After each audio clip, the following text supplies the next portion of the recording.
Guys, be nice. Viktor isn't that bad. So the other day, I was practicing some of my favorite champions to get ready for the start of Season 10. One of those champions is Viktor.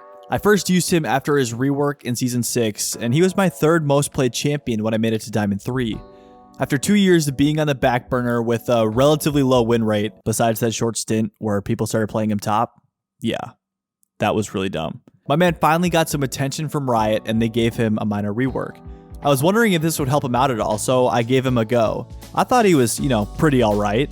The changes didn't make him broken or anything. I just thought there were some nice quality of life buffs. Then I went on the internet to see what other people thought, and oh my gosh! Viktor's first Hex Core upgrade is too expensive. Viktor isn't good until the late game. Viktor is awful in lane. Oh, but that isn't all. On the other side of the spectrum, we have people saying that Viktor is broken or the best mid laner ever created. Most of this comes from YouTubers trying to get views based on clickbaity titles and thumbnails, but come on. He's not the best mid laner. A lot of this is just noise, and I think that Viktor is in a great spot right now. He's not utterly broken, but come on.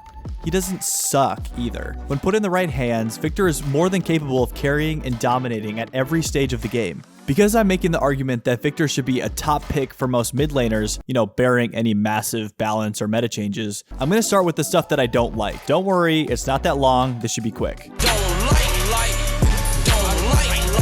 Viktor is not good against assassins. I'm going to contradict myself later in this video, but for the general player base, Viktor is very weak against assassins. Champions like Yasuo, Fizz, and Zed can jump on him with no problem. He also has a really hard time dealing with mobile junglers with hard CC, which unfortunately for him are the most popular jungles in the meta right now. Viktor is a pretty immobile champion, so he is very susceptible to assassins at pretty much all points in the game. The only time this really clears up is at the very end of the game when he can get peel from his entire team and because he's strong enough to one-shot them when they dive on him. This is the case for many champions in League, so it isn't really a unique thing that I don't like about Viktor. I'm just used to playing mobile champions like Yasuo and Fizz, so when Viktor lacks the ability to run away, I get frustrated. The second thing I don't like about Viktor is that his Hex Core is just too dang expensive. After his first rework, Riot tried to rebalance him by making his first upgrade 1250 gold, and his last one 750. They then leveled this out to 1150 and 850, but the overall total price remains the same at 3000 gold. I know this is a full item, but it takes the full game to fully scale, and in my opinion, it should be 200 gold cheaper to really allow Viktor to scale at the same speed as other champions and then blossom into a late game powerhouse. This single factor pushes Viktor in and out of the meta, making him a very volatile long-term pick. The last thing I don't like about Viktor is that his W doesn't do this little kick thing anymore. It's not that big of a deal, but I just liked it a lot better when it did that. All right, time for the good stuff.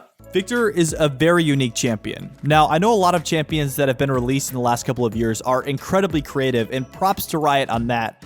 But I think that's because the development team is no longer trying to play it safe, and they're experimenting with a lot of new ground when it comes to mechanics and playstyle. But Viktor was released in 2011, and on release he had a new element that most other champions didn't have, his own item. Viktor started each game with this item and can upgrade it 3 times into the perfect Hex Core. This item scales throughout the game depending on mana and ability power, which makes him a strong late-game teamfighter. This is super unique, and it is a breath of fresh air to experience a different build path every once in a while. It limits the amount of other AP items he can build, but I don't really care. I just like this item. I also really like Viktor in teamfights. Getting a 3-person stun in a choke point while hitting multiple procs from your E and ultimate is so satisfying, you guys have no idea. It makes you really appreciate his kit when teamfighting.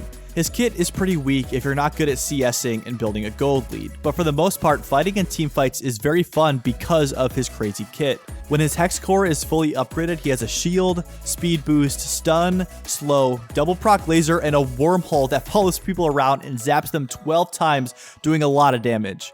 Fighting in choke points is where Viktor really comes alive as a team fighter, and it is so fun. When you bring all of his abilities together, he can really do anything.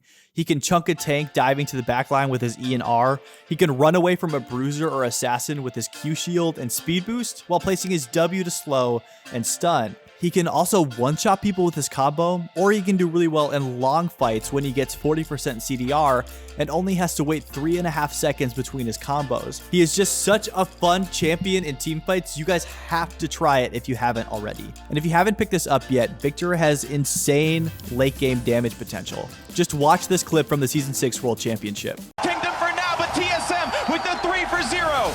Double lift. Oh, and it gets deleted. Yeah, imagine that damage being sustained over an entire team fight.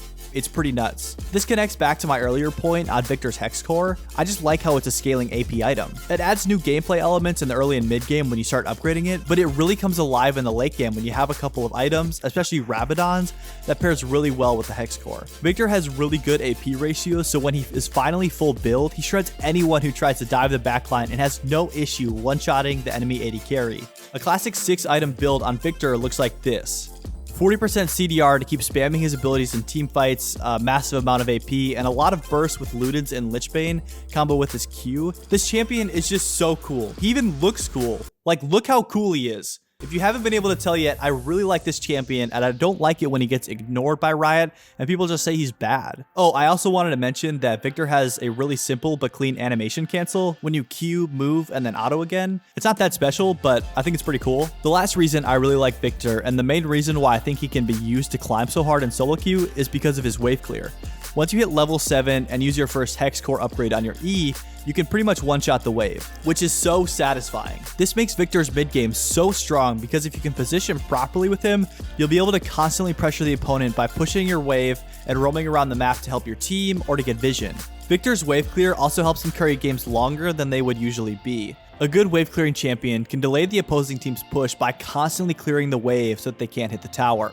If you and your teammates struggled a lot in the early game, this allows your team to catch back up and allows you to get to your late game power spike where you can pretty much 1v5. There have been a lot of times in Diamond when I was able to stall out the game long enough for my team to win a crucial late game team fight and make a final push for the Nexus.